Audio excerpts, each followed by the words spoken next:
আসসালামু আলাইকুম নমস্কাৰ পে টু এডছ আপোনালোকে চাগে পে টু এডছৰ বিষয়ে অৱগত কেনেকৈ জইনিং কৰিব লাগে ইয়াৰ কাম কি একচুৱেলি পে টু এডছটো হ'ল এডভাৰটাইজমেণ্ট কোম্পানী আপোনালোকে এডভাৰটাইজমেণ্ট চাব লাগিব এডভাৰটাইজ চোৱাৰ বিনিময়ত আপোনালোকক কিবা এটা সেলফ ইনকাম দিব ঠিক আছে কিন্তু মই পে টু এডছত মই জইনিং কৰা নাই কিন্তু ইতিমধ্যে বহুত মোৰ সাবস্ক্ৰাইবাৰ মোক মেছেজ কৰি আছে ফোন কৰি আছে আৰু ভিডিঅ'ত কমেণ্ট কৰি আছে কি পে টু এডছৰ ওপৰত উইড্ৰলৰ ওপৰত পে টু এডছৰ উইড্ৰলৰ ওপৰত এটা ভিডিঅ' বনাব লাগে তো সেই সম্পৰ্কে আজি এইটো ভিডিঅ' বনাই আছোঁ ভিডিঅ'টো ষ্টাৰ্ট কৰাৰ আগত যদি আপুনি এইটো চেনেলত প্ৰথমবাৰ আহিছে তেনেহ'লে চেনেলটো ছাবস্ক্ৰাইব কৰি ভিডিঅ'টো এটা কৈ লাইক কৰি দিব এতিয়া আহক মই মোৰ পে টু এডছ আইডিটো অপেন কৰিম অপেন কৰাৰ পিছত প্ৰথমে পে টু এডছত 4টাকৈ এডভাৰটাইজমেণ্ট দিছিল আৰু সেলফ ইনকাম $2কৈ আছিল পাৰ ডে ঠিক আছে কিন্তু এতিয়া কি হৈছে যেটো সেলফ ইনকাম এটো কমাই দিছে পার ডে আপুনি ইয়াৰ পৰা সেলফ ইনকাম মাত্ৰ $1 হে ইয়াৰ পৰা ইনকাম কৰিব পাৰিব পাৰ ডে আপোনালোকক দুটাকৈ এডভাৰটাইজমেণ্ট দিয়া হ'ব এতিয়াৰ পৰা আৰু আপোনালোকে তাৰ বিনিময়ত $1 পাব মানে এটা এডভাৰটাইজমেণ্টত আপুনি $0.50 পাব ঠিক আছে মই আপোনালোকক দেখুৱাই আছো ডিটেইলছত চাওক মাই এড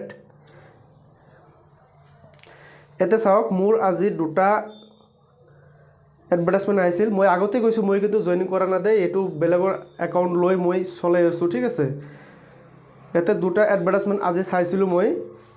সোৱাৰ পিছত মই $1 পাইছো আৰু এটা ভিডিঅ' সোৱাৰ বিনিময়ত মোক কিমান পাইছো মই চাওক ইয়াতে $1/2 মানে দুটা সোৱাৰ বিনিময়ত মোক $1 দিছে ঠিক আছে কিন্তু ষ্টাৰ্টিংত এটো কোম্পানীয়ে মানুহক সেলফ ইনকাম $2কৈ দিছিল আৰু 4টাকৈ এডভাৰটাইজমেণ্ট আহিছিল কিন্তু এতিয়া লাষ্ট পৰ্যায়ত মানে এতিয়া চলি আছে মাত্ৰ দুটাকৈ এডভাৰটাইজমেণ্ট চলি আছে যাৰ বিনিময়ত $1কৈ আপোনালোকৰ সেলফ ইনকাম হৈ আছে আৰু যেটো উইড্ৰল প্ৰসেস আপোনালোকে ইয়াতে উইড্ৰলৰ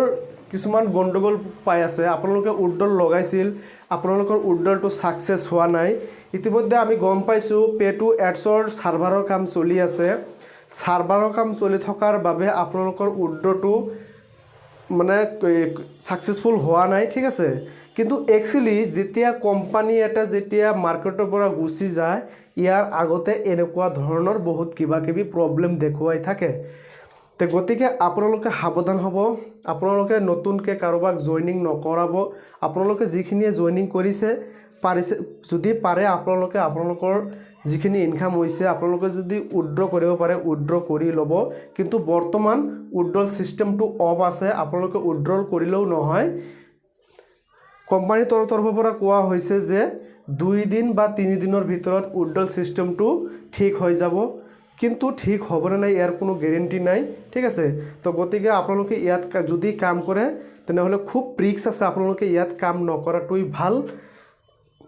আজিৰ ভিডিঅ'টো ইমানলৈ ধন্যবাদ